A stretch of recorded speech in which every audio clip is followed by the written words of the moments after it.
Il existe des croyants silencieux, mais puissants. On les croise sans les remarquer, et pourtant, ils traversent les tempêtes de la vie avec une paix qu'aucune douleur ne peut voler. Ils ne sont pas insensibles. Ils souffrent, mais rien ne les brise. Pourquoi? Parce qu'ils s'appuient sur des principes que beaucoup ignorent, des perles de sagesse cachées dans les profondeurs de l'islam. Aujourd'hui, je vais te révéler 10 principes islamiques peu connus, mais capables de transformer ton cœur, d'élever ton âme et de faire de toi un croyant inébranlable. Ne t'attends pas à des conseils génériques.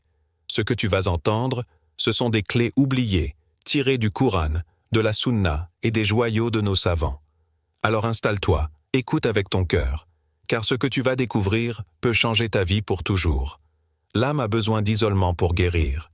Il y a des douleurs que personne ne peut entendre, même quand tu en parles.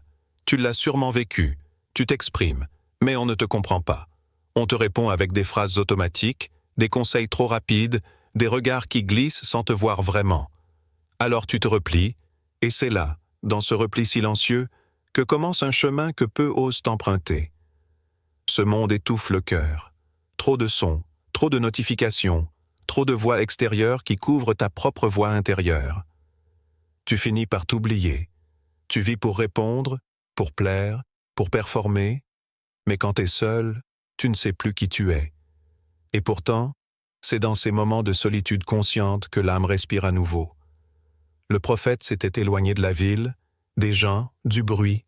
Avant même que l'ange ne vienne, il choisissait le silence, la montagne, la grotte, pas pour fuir, mais pour écouter, pour purifier, pour ouvrir l'intérieur.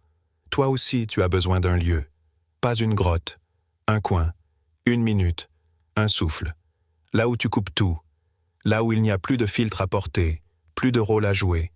Juste toi, brute, fragile, fatigué peut-être, mais sincère. Et c'est là que la lumière entre. Certains pensent que l'isolement, c'est de la faiblesse. Mais en vérité, seuls les cœurs solides savent s'arrêter.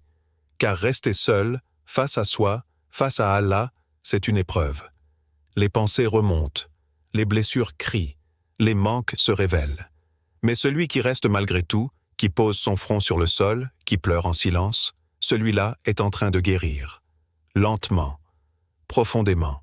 Ibn Qayyim disait que le dhikr dans la solitude renforce le cœur. Et c'est vrai. Un simple « Ya Rab » soufflé dans la nuit vaut 1000 discours. C'est un lien que personne ne voit, mais qui te transforme. Alors crée cet espace. Protège-le, pas pour fuir le monde, mais pour t'y retrouver, et surtout, pour retrouver celui qui ne t'a jamais quitté. Souhaites-tu que je passe au 2e principe maintenant? Cache tes bonnes actions autant que tes péchés. Il y a un charme mystérieux dans ce que personne ne voit, une noblesse dans les gestes silencieux, une grandeur que seuls les anges enregistrent. Et pourtant, à notre époque, on a inversé les règles du cœur. On cache nos fautes et on étale nos vertus. Un like pour chaque prière, un post pour chaque aumône, un commentaire pieux pour chaque rappel. Les réseaux sont devenus des vitrines d'adoration. Mais dans ce vacarme d'intentions mélangées, que reste-t-il entre toi et ton Seigneur? Le prophète n'a pas dit « celui qui prie beaucoup » ou « celui qui enseigne à des foules ». Il a parlé de celui qui pleure, seul, dans l'obscurité, sans spectateur, sans bruit. Juste des larmes, et Allah. As-tu un acte, un seul, que personne sur terre ne connaît? Une prière nocturne que même ton époux, ton épouse, ton frère, ton parent ne soupçonnent pas? Un repas offert, une dette payée, un dhikr secret, une larme sincère? Si ce n'est pas encore le cas, alors ton lien avec Allah mérite d'être renforcé. Tu caches tes péchés par honte. Pourquoi ne caches-tu pas tes bonnes actions par amour? Un acte discret est comme une graine enfouie sous terre. On ne la voit pas, mais elle pousse. Lentement. Profondément. Et le jour du jugement, c'est cette pousse cachée qui deviendra un arbre immense d'ombre et de récompense. Le cœur a besoin de ces trésors invisibles. Ils sont ta provision secrète. Ta lumière dans les ténèbres, ton abri quand tout s'écroule. Car les actes publics, aussi beaux soient-ils, peuvent se fissurer sous le poids des regards et des éloges. Mais ce qui est fait pour Allah seul reste pur, intact, lourd. Fais le bien, puis fuis. Ne laisse aucune trace derrière toi. Efface même ton nom de la scène de l'acte, et regarde comment ton Seigneur l'élève, le multiplie, le sanctifie. Tu n'as pas besoin d'être vu pour être entendu par le ciel. Souhaites-tu que je continue avec le troisième principe? Le contentement est une adoration. Dis-moi, qu'est-ce que tu ressens quand les choses ne vont pas comme prévu? Quand les plans s'écroulent, quand l'attente s'éternise, quand la porte reste fermée, est-ce de la colère, de l'impatience? Ou cette sensation floue que la vie t'a volé quelque chose qui t'était dû? Tu n'es pas seul à penser ainsi. Beaucoup vivent dans ce combat silencieux contre le décret divin. Ils disent Alhamdoulilah avec la bouche, mais dans le cœur, il y a une tempête. Et pourtant, être satisfait de ce qu'Allah a choisi pour toi, c'est une adoration. Une adoration qui ne fait pas de bruit, mais qui élève l'âme à des sommets que même les prières parfois n'atteignent pas. Le contentement ne signifie pas que tu ne ressens rien. Ce n'est pas de l'indifférence. C'est un apaisement profond, un oui intérieur. Un accord sacré entre toi et ton Seigneur, même quand tu ne comprends pas tout. Le prophète Thé a dit, « Le bonheur est dans le contentement du décret, pas dans l'abondance, pas dans les résultats, pas dans la réussite visible, mais dans le cœur qui accepte. » Regarde ta vie un instant. Combien de fois as-tu pleuré pour ce que tu n'as pas eu, sans savoir que c'était une protection? Combien de fois ton cœur a-t-il crié au manque, alors qu'Allah t'offrait une sagesse que tu ne voyais pas? Il faut apprendre à dire Alhamdoulilah dans tous les états. Pas seulement quand tout va bien, mais surtout quand tout semble aller mal. Dire Alhamdoulilah quand tu reçois ce que tu espérais, c'est facile. Le dire quand tu reçois ce que tu craignais, c'est de la foi. Et cette foi, elle apaise, elle libère, elle t'arrache à l'esclavage de l'incompréhension, elle te rend léger, même dans la lourdeur de l'épreuve. Ne cherche pas toujours à comprendre, cherche à faire confiance, car ce que ton cœur appelle perte, Allah peut l'avoir inscrit comme protection. Ce que tu vis comme un détour, Allah l'a peut-être tracé comme un raccourci vers lui. Le contentement ne change pas la réalité. Il change ton regard. Et parfois, c'est tout ce dont tu avais besoin. Souhaites-tu que je continue avec le quatrième principe? L'humilité attire les anges. Tu n'as pas besoin de parler fort pour être grand. Tu n'as pas besoin d'être vu pour avoir du poids. Tu n'as pas besoin de dominer pour être fort. En islam, la grandeur ne se mesure pas à la hauteur de la voix, mais à la courbure du cœur. Plus tu plies ton ego, plus ton âme se redresse. L'humilité, ce mot discret que l'orgueil déteste, mais que les anges recherchent. Allah n'a pas dit « Les serviteurs du tout miséricordieux sont ceux qui brillent ». Il a dit « Ceux qui marchent humblement, pas qui s'affichent, pas qui se glorifient, ceux qui avancent doucement, sans heurter, sans s'élever au-dessus des autres. Chaque pas fait avec humilité est un pas protégé. Chaque regard purifié de l'arrogance devient plus lumineux. Et chaque mot prononcé avec retenue, avec bienveillance, avec conscience, est une invocation silencieuse que les cieux entendent. Tu veux être aimé d'Allah? Commence par être petit à tes propres yeux. L'imam Al-Ghazali avait compris. Plus tu t'élèves aux yeux des gens, plus tu dois t'abaisser dans ton cœur. Car l'honneur ne vient pas des applaudissements, il vient de celui qui regarde les cœurs. L'humilité, ce n'est pas se rabaisser. C'est reconnaître que chaque souffle est un don. C'est se souvenir que tout ce que tu es, tout ce que tu as, tout ce que tu sais, t'a été donné. Ce n'est pas ton mérite, c'est sa grâce. Et sais-tu ce qui arrive à celui qui marche ainsi? Les anges l'entourent. Les portes du ciel s'ouvrent. La lumière le suit, même dans l'obscurité. Celui qui se croit grand est déjà tombé. Celui qui sait qu'il n'est rien sans Allah est déjà élevé. Ne cours pas après les trônes éphémères de ce monde. Prosterne-toi sincèrement, là où personne ne te voit. Car c'est dans cette position, la plus basse, que tu es en réalité le plus proche d'Allah. Et les anges, eux, s'inclinent devant cette noblesse invisible. Souhaites-tu que je développe le cinquième principe? L'invocation secrète brise les chaînes invisibles. Tu portes en toi des choses que personne ne sait, des blessures que tu caches derrière des sourires, des peurs qui t'accompagnent en silence. Tu avances, mais ton cœur pèse. Et parfois, dans le bruit du monde, tu oublies qu'il existe un endroit, un seul, où tu peux tout déposer, pas devant les gens, pas dans un discours, mais dans la nuit, quand tout le monde dort, quand le silence enveloppe la terre et que même tes pensées se mettent à parler doucement. Lève-toi, éteins les lumières, assieds-toi, et parle-lui, même si ce n'est que quelques mots, même si c'est juste un soupir, même si ta voix tremble. Le prophète Ins a dit « L'invocation est l'arme du croyant ». Mais cette arme ne se brandit pas en public. Elle ne fait pas de bruit. Elle se tient dans le secret. Elle se recharge avec les larmes. Elle frappe dans l'invisible. Il y a une puissance que tu ne peux mesurer quand tu lèves les mains, seul, dans l'obscurité. Quand tu lui dis ce que même tes plus proches ne savent pas. Quand tu t'effondres devant lui alors que tu restes fort devant tout le monde. C'est là que la vraie libération commence. Allah aime que tu reviennes à lui. Il aime que tu lui demandes.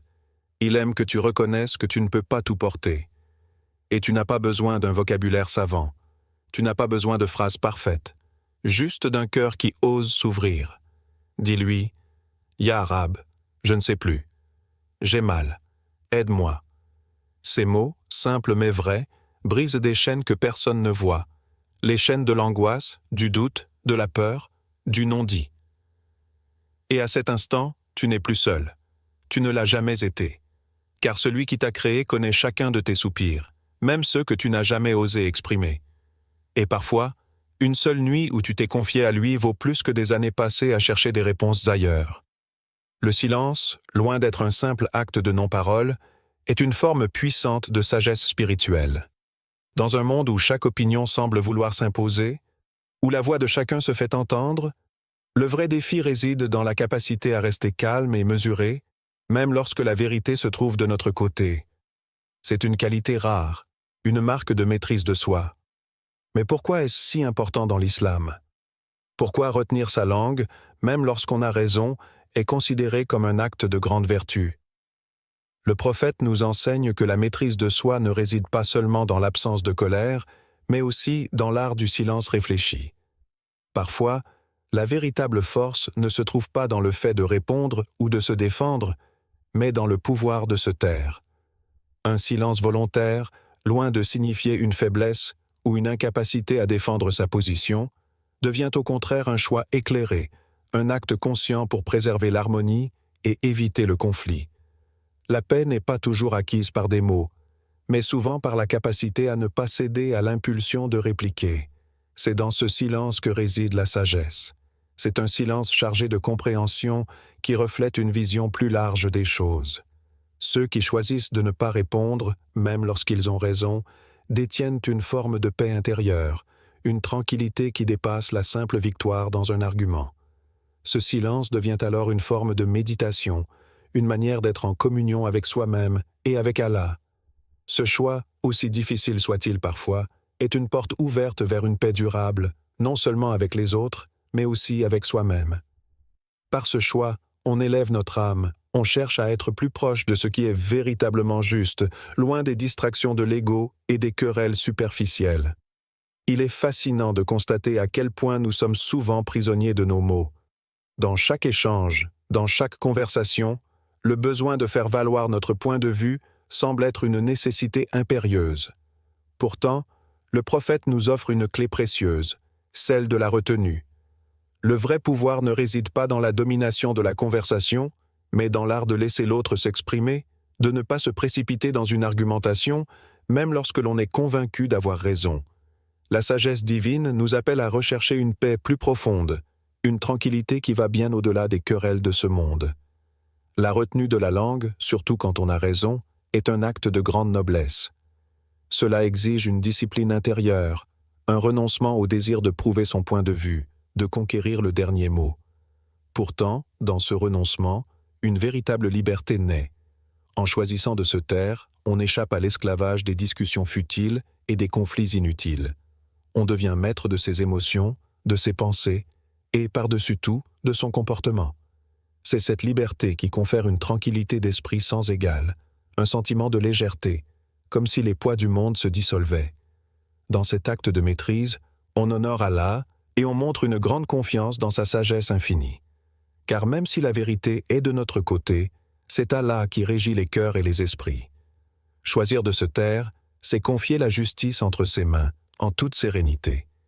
La paix qui en résulte est inestimable, car elle ne dépend pas des circonstances extérieures, mais de la quiétude intérieure que l'on cultive.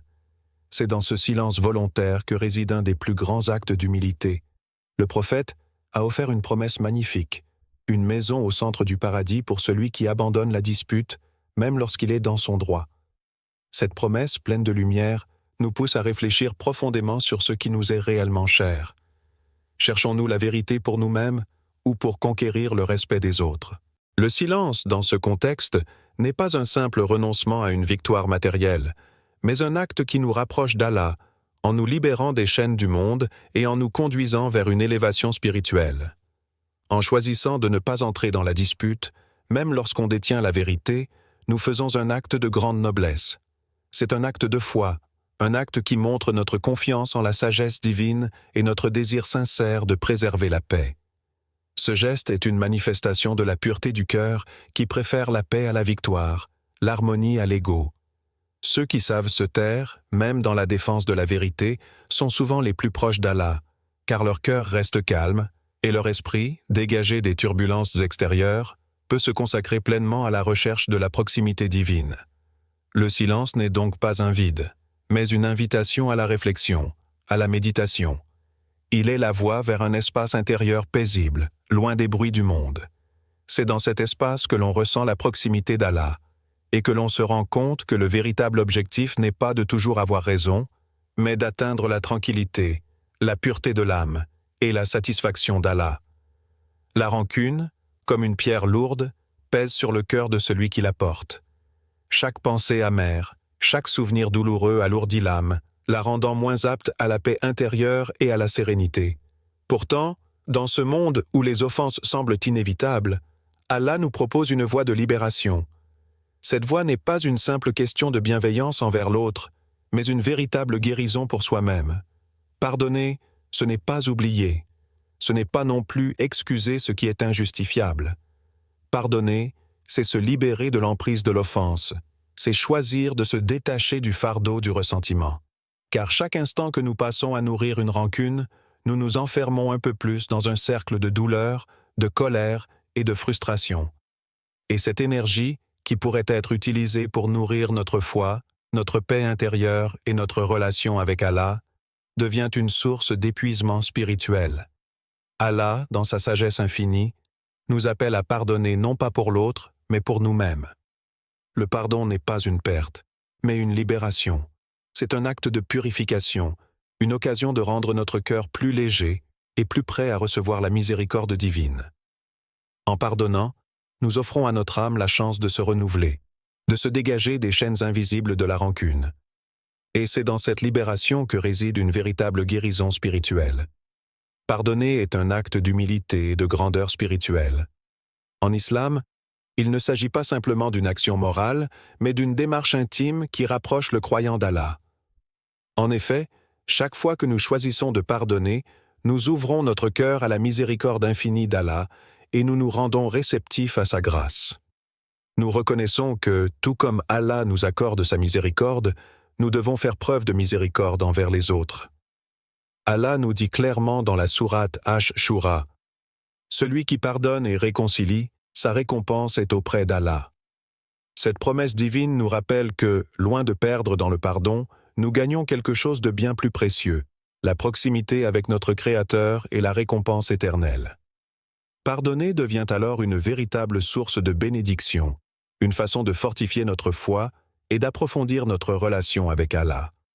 Mais pardonner ne consiste pas seulement à ignorer l'injustice ou à minimiser la douleur que l'on a ressentie. C'est un choix conscient, un acte de foi qui se base sur la certitude que, même dans les épreuves les plus difficiles, la justice d'Allah prévaut. Par ce choix, nous plaçons notre confiance en lui, et nous acceptons que, parfois, la meilleure manière de restaurer l'équilibre n'est pas par la vengeance, mais par la réconciliation et le pardon. Dans chaque pardon, il y a une opportunité d'atteindre une paix spirituelle qui transcende les frontières du monde matériel. En pardonnant, nous devenons plus proches d'Allah, car nous agissons selon ses commandements et avec la pureté de cœur qu'il désire pour ses croyants. Ce que tu pardonnes, Allah le multiplie en récompense. Ce principe divin est l'un des plus puissants rappels dans notre quête de sens spirituel. Dans un monde où la vengeance semble parfois être la réponse naturelle aux offenses, l'islam nous appelle à un chemin différent, celui du pardon et de la réconciliation. Ce n'est pas un chemin facile, mais il est empli de bénédictions incommensurables. La récompense qui accompagne le pardon n'est pas seulement une promesse pour l'au-delà, mais elle a un impact tangible sur notre vie ici-bas. Le cœur qui pardonne devient plus léger, plus paisible et plus apte à recevoir la miséricorde d'Allah. Chaque acte de pardon purifie l'âme, l'élevant vers un état de tranquillité profonde. Il transforme la douleur en sagesse et la souffrance en sérénité. Pardonner est une forme de générosité spirituelle, une manière de donner de soi-même pour recevoir quelque chose de bien plus grand. Chaque fois que nous choisissons le pardon, nous choisissons de nous détacher des chaînes du passé, de nous tourner vers l'avenir avec un cœur prêt à recevoir la miséricorde divine. Dans cette lumière, chaque pardon devient un acte de purification qui augmente notre proximité avec Allah et nous rapproche des récompenses promises dans l'au-delà. Pardonner, donc, n'est pas une perte, mais un gain précieux, un gain qui s'étend au-delà des horizons de ce monde. Le pardon, en islam, est bien plus qu'une simple réaction aux offenses. C'est une démarche spirituelle, un acte conscient de vouloir se libérer des poids émotionnels qui nous entravent. Lorsque nous choisissons de pardonner, nous choisissons d'aller au-delà de notre ego et de nos sentiments personnels pour nous connecter à une vérité plus grande. Celle que chaque épreuve, chaque injustice, peut être une occasion de purification. La véritable liberté ne réside pas dans le fait d'attendre une revanche ou une réparation de l'autre, mais dans notre capacité à nous affranchir de la souffrance qu'une rancune engendre. Allah, dans sa miséricorde infinie, nous donne la possibilité de nous libérer de ce fardeau, de choisir la paix intérieure et la réconciliation. En pardonnant, nous nous ouvrons à la possibilité de transformer la douleur en une source de sagesse et de croissance spirituelle. Chaque pardon que l'on accorde est une victoire sur soi-même. C'est un acte de transcendance, où l'on surmonte les réactions impulsives de l'âme humaine pour se diriger vers un chemin de tranquillité et de foi profonde.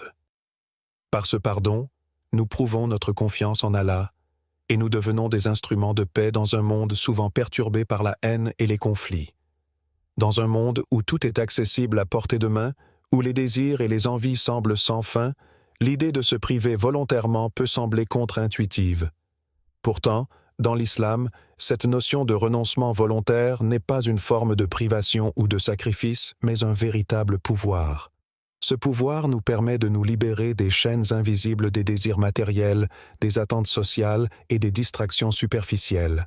Le prophète nous invite à détacher notre cœur de ce que possèdent les autres, car il sait que ce détachement est une clé pour accéder à une paix intérieure profonde. Ce renoncement n'est pas une invitation à vivre dans la pauvreté ou l'ascétisme, mais à choisir consciemment ce qui est essentiel et ce qui est superflu. Dans cette société de consommation, où les désirs sont incessants et souvent imposés par des normes extérieures, l'islam nous enseigne que la vraie liberté ne réside pas dans l'accumulation, mais dans la capacité à se détacher de ce qui ne nourrit pas notre âme. En pratiquant cette forme de jeûne, non seulement du ventre, mais aussi des distractions et des tentations matérielles, nous retrouvons un espace de tranquillité où notre âme peut respirer. Lorsque l'on se prive volontairement, on choisit de se détacher de la course sans fin à la possession, et on se recentre sur ce qui est vraiment important, la connexion avec Allah, la tranquillité de l'esprit et la profondeur de notre foi. C'est dans ce processus de renoncement que réside une forme de liberté véritable. Plus nous dépendons des choses extérieures, plus nous devenons esclaves de nos désirs. Mais plus nous choisissons consciemment de vivre avec moins, plus nous devenons maîtres de nous-mêmes. La quête incessante de possessions matérielles et d'expériences stimulantes crée souvent un vide intérieur, une insatisfaction permanente qui nous pousse toujours plus loin dans la consommation. Mais la vérité spirituelle que l'islam nous enseigne est simple. La liberté ne réside pas dans l'accumulation, mais dans le détachement. Ce n'est pas dans ce que l'on possède, mais dans ce que l'on choisit de laisser aller que réside le véritable pouvoir. Le prophète nous enseigne que celui qui se prive volontairement, qui choisit de renoncer aux désirs superflus, se libère réellement. Cette libération ne signifie pas une vie de privation ou de misère, mais plutôt une vie où les besoins sont simples et les désirs sont maîtrisés. En pratiquant le jeûne du ventre, mais aussi du cœur, de l'esprit et des sens, nous nous libérons des fardeaux inutiles qui alourdissent notre existence. Chaque instant où nous choisissons de renoncer à quelque chose, que ce soit un désir matériel, une distraction superficielle ou une interaction inutile, nous faisons un pas vers la paix intérieure et la sérénité. Le véritable détachement n'est pas une fuite de la vie ou des plaisirs du monde, mais un choix conscient de ne pas être asservi par eux. En islam, cette pratique du renoncement n'est pas une privation, mais un acte de purification.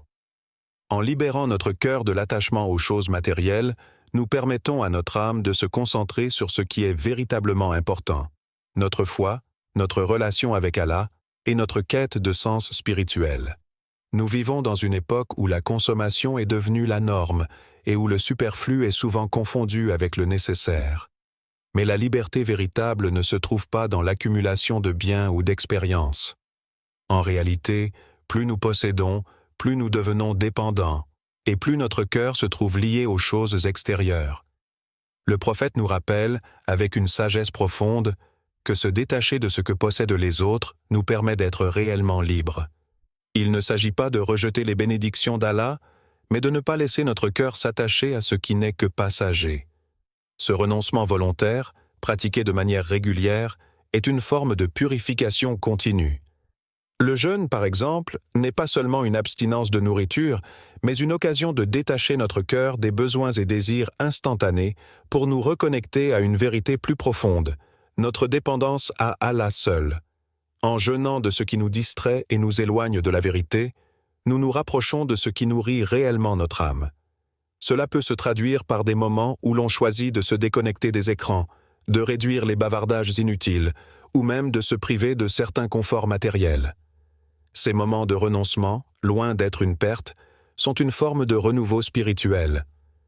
En réduisant nos dépendances extérieures, nous ouvrons un espace intérieur pour accueillir la paix, la sagesse et la tranquillité d'âme. La liberté, ainsi, ne réside pas dans ce que l'on possède, mais dans notre capacité à ne pas en être esclave. Nous sommes constamment bombardés par des messages qui nous disent que pour être heureux, il faut posséder, consommer et accumuler. Mais l'islam nous enseigne une vérité essentielle. La véritable liberté ne se trouve pas dans la satisfaction des désirs matériels, mais dans la capacité à se libérer de ces désirs. Chaque fois que nous choisissons de nous détacher volontairement, nous faisons un pas vers la liberté spirituelle. Le renoncement n'est pas un acte de rejet des bienfaits d'Allah, mais une manière de nous rappeler que ce qui compte vraiment n'est pas ce que l'on possède, mais ce que l'on fait avec ce que l'on a. En pratiquant le détachement, nous redécouvrons une forme de pouvoir intérieur. Nous comprenons que nous ne sommes pas définis par nos possessions, mais par notre relation avec Allah et notre capacité à vivre selon des principes spirituels profonds. Chaque acte de renoncement devient ainsi une occasion de purification, un moyen de se libérer des chaînes des désirs inutiles et de retrouver un espace intérieur de calme et de sagesse. Ce détachement ne nous prive pas, mais nous enrichit spirituellement. En choisissant de vivre avec moins, nous découvrons la richesse de la simplicité et la profondeur de la liberté intérieure. Ainsi, se priver volontairement n'est pas une perte, mais un acte de libération, une voie vers une plus grande proximité avec Allah. Les épreuves de la vie, qu'elles soient petites ou grandes, peuvent nous ébranler profondément.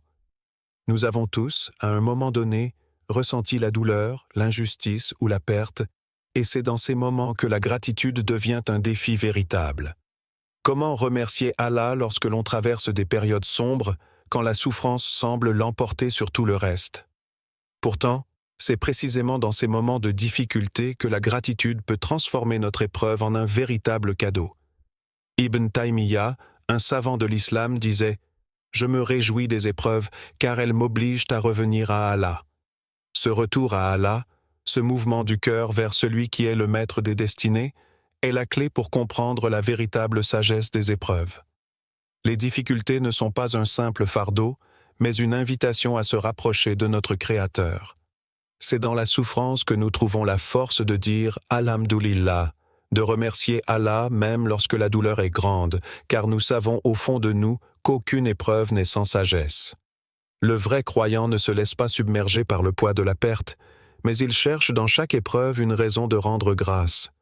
Ce n'est pas une gratitude superficielle, mais une reconnaissance profonde que chaque épreuve, chaque difficulté, est une opportunité pour se purifier, pour grandir spirituellement et pour renforcer sa foi. Dans cet acte de gratitude, même dans la souffrance, réside une forme de guérison pour l'âme.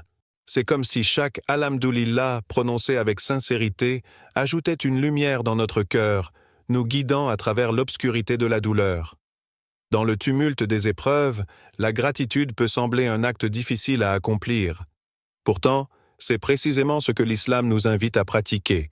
Remercier Allah même lorsque les circonstances sont difficiles.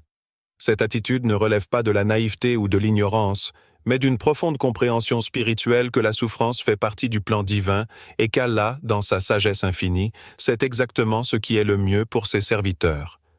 Il est facile de se laisser emporter par la colère ou le désespoir lorsqu'on fait face à des difficultés. Mais dans ces moments, se rappeler que Allah ne reprend jamais sans sagesse peut être une source de réconfort. Chaque perte, chaque douleur, chaque épreuve est une occasion de se purifier, de renforcer notre lien avec Allah et de gagner en compréhension. Lorsque le croyant dit « Alhamdoulilah » dans ces moments-là, il reconnaît que la souffrance a un sens plus profond, un but spirituel qui dépasse les apparences. La gratitude devient alors une forme de résistance spirituelle. Elle ne nie pas la réalité de la souffrance, mais elle lui donne un sens. En remerciant Allah même dans les moments sombres, le croyant se montre fort, capable de surmonter les épreuves avec une foi inébranlable. Cette gratitude transforme l'épreuve, non seulement en un moyen de purification personnelle, mais aussi en un acte d'adoration qui rapproche le croyant de son Créateur. Il est facile de dire « Alhamdoulilah » dans les moments heureux, lorsque tout va bien. Mais c'est dans les moments d'épreuve, quand tout semble perdu, que la véritable essence de la gratitude se révèle. Le cœur reconnaissant, celui qui remercie Allah même en traversant les tempêtes de la vie, atteint une dimension spirituelle qui dépasse la simple observation des événements extérieurs. Un tel cœur sait que derrière chaque épreuve, il y a un enseignement divin, un appel à se purifier et à se rapprocher davantage d'Allah. Un cœur reconnaissant obtient plus que 1000 prières faites sans sincérité, car la gratitude véritable vient du fond du cœur, elle est une forme d'adoration pure. Lorsqu'un croyant remercie Allah dans la souffrance, sa foi devient plus forte, plus profonde. Ce n'est plus une foi superficielle basée sur les circonstances extérieures, mais une foi qui est enracinée dans la certitude que tout ce qui arrive est en accord avec le plan divin et qu'il y a toujours un bien caché dans chaque épreuve.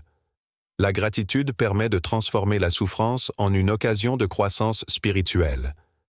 En acceptant l'épreuve avec reconnaissance, le croyant se libère du poids du ressentiment et de la frustration, et il permet à son cœur de se concentrer sur la sagesse divine derrière chaque événement.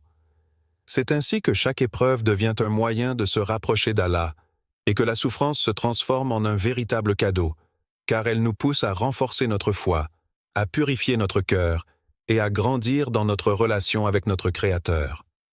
La gratitude est une clé spirituelle, un outil puissant qui permet de transformer nos perceptions des épreuves. Dans un monde où nous sommes constamment poussés à rechercher plus, à attendre plus et à nous désirer toujours plus, l'islam nous invite à changer notre regard sur la souffrance. Plutôt que de la voir comme une malédiction ou une injustice, il nous est enseigné de la percevoir comme une opportunité de nous rapprocher d'Allah, de nous purifier et de renforcer notre foi. Il y a une grande sagesse dans le fait de remercier Allah au cœur même de l'épreuve. Ce n'est pas un acte de faiblesse, mais de force spirituelle. Le croyant qui remercie Allah pendant la douleur devient une personne véritablement libre, car il refuse de laisser la souffrance l'entraver. Chaque « Alhamdoulilah » prononcé dans ces moments difficiles est un acte de foi, une reconnaissance que même dans la tempête, Allah est présent et qu'il ne nous laisse jamais seuls. Dans cet acte de gratitude, le croyant se libère de la souffrance inutilement prolongée par la rancune ou le désespoir. En remerciant Allah, il transforme l'épreuve en une occasion de se rapprocher de lui, d'apprendre des enseignements qu'elle cache et de se purifier spirituellement. C'est ainsi que la souffrance devient non seulement supportable, mais aussi une porte ouverte à une plus grande proximité avec le divin. Dans cette vie, les épreuves semblent sans fin. Nous traversons tous des moments de doute, des blessures et des chocs émotionnels.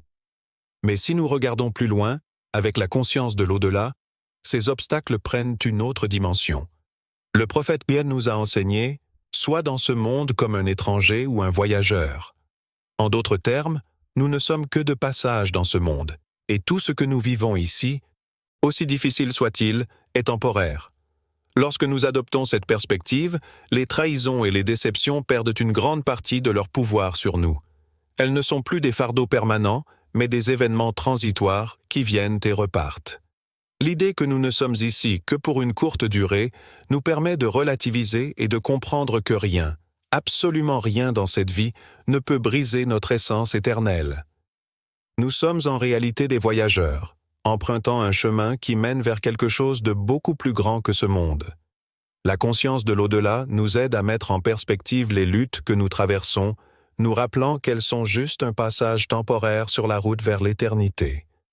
En vivant cette conscience de l'au-delà, chaque moment difficile devient une occasion de se rappeler que ce monde n'est qu'un couloir. Et lorsque nous comprenons que ce qui semble accablant aujourd'hui est appelé à disparaître, il devient plus facile de tourner notre regard vers l'ultime destination, où la paix et la récompense éternelle nous attendent. Ainsi, nos souffrances sont allégées, et nos vies sont vécues avec une sagesse profonde, sachant que chaque instant ici est une préparation pour ce qui est à venir. Lorsque nous vivons avec la conscience de l'au-delà, chaque échec se transforme en une leçon précieuse. Ce monde n'est qu'une étape sur notre chemin, un terrain d'apprentissage où chaque défi est une opportunité déguisée. Dans le regard spirituel du croyant, les revers de la vie ne sont pas des malheurs, mais des moyens pour Allah de nous enseigner, de nous purifier et de nous préparer à une vie meilleure, au-delà de ce monde. Les échecs qui, autrefois, auraient pu détruire notre moralité, deviennent des tremplins pour grandir. Ils nous rappellent que notre valeur ne dépend pas des réussites mondaines, mais de notre foi et de notre patience dans la quête du plaisir d'Allah. En ayant conscience que tout ici est temporaire, chaque échec est perçu comme une épreuve qui façonne notre caractère pour l'éternité. L'impermanence de ce monde permet aux croyants de relativiser ces difficultés et de les aborder avec sérénité, sachant qu'il n'y a pas de véritable échec tant que l'on ne se détourne pas du chemin de la foi. La sagesse de voir les échecs comme des leçons se trouve dans le fait que, tout comme un voyageur qui apprend de chaque étape de son parcours, le croyant apprend de chaque difficulté. Ce processus transforme notre approche de la vie, où chaque défi est une chance de renforcer notre relation avec Allah et d'affiner notre âme. Cette perspective nous permet non seulement de mieux faire face aux revers, mais aussi de les transformer en opportunités pour grandir spirituellement. Vivre avec la conscience de l'au-delà n'est pas une théorie abstraite. C'est une pratique quotidienne qui imprègne chaque aspect de notre vie. Cela affecte la manière dont nous réagissons aux pertes, aux déceptions et aux trahisons. Quand on se rappelle que tout dans ce monde est temporaire, on trouve une paix intérieure qui nous permet de relativiser les difficultés. Les relations humaines, bien qu'importantes, ne sont plus vues comme des sources d'attachement permanent, mais comme des expériences qui contribuent à notre évolution spirituelle. Les pertes matérielles, qu'elles soient d'argent, de biens ou d'autres choses précieuses, ne nous brisent plus parce que nous comprenons que tout ce qui nous entoure n'est qu'une illusion temporaire. Ce monde est un miroir qui reflète notre dévouement envers Allah, et les objets, les succès ou les échecs ici-bas ne sont que des tests. Celui qui vit en se souvenant que tout est temporaire est moins affecté par les revers de la fortune et plus centré sur sa mission spirituelle. La conscience de l'au-delà nous aide à ne pas être trop attachés à ce qui peut nous faire trébucher, mais à focaliser notre énergie sur ce qui a un impact éternel. Ainsi, la tranquillité d'esprit naît de la reconnaissance que ce monde est un voyage, et que, quoi qu'il arrive, nous sommes protégés par la certitude que notre véritable demeure est ailleurs. Dans le flot incessant de la vie, il est facile de se perdre dans la recherche de gratification immédiate et dans les préoccupations quotidiennes. Cependant, lorsque l'on vit avec la conscience de l'au-delà, chaque jour devient une occasion précieuse de bâtir notre éternité. Le temps que nous passons dans ce monde est limité, et si nous en sommes conscients, nous pouvons en tirer le meilleur. Chaque acte quotidien, aussi simple soit-il, peut devenir une action qui façonne notre place dans l'au-delà. Le prophète nous a enseigné à voir ce monde comme un passage, une étape où chaque mouvement, chaque choix, chaque intention compte. La façon dont nous traitons les autres, les sacrifices que nous faisons pour notre foi, la manière dont nous gérons nos épreuves, tout cela a un impact direct sur notre avenir éternel. Et plus nous réalisons que ce monde est temporaire, plus nous nous concentrons sur l'ultime but, plaire à Allah et mériter sa récompense éternelle. Ainsi, chaque jour devient un investissement spirituel, un pas vers la rencontre avec Allah. Au lieu de se laisser happer par les distractions et les soucis de la vie terrestre, celui qui vit en pleine conscience de l'au-delà utilise chaque instant pour se rapprocher de ce qui est véritablement important. C'est dans cette perspective que la vie devient un voyage sacré, où chaque moment compte pour l'éternité.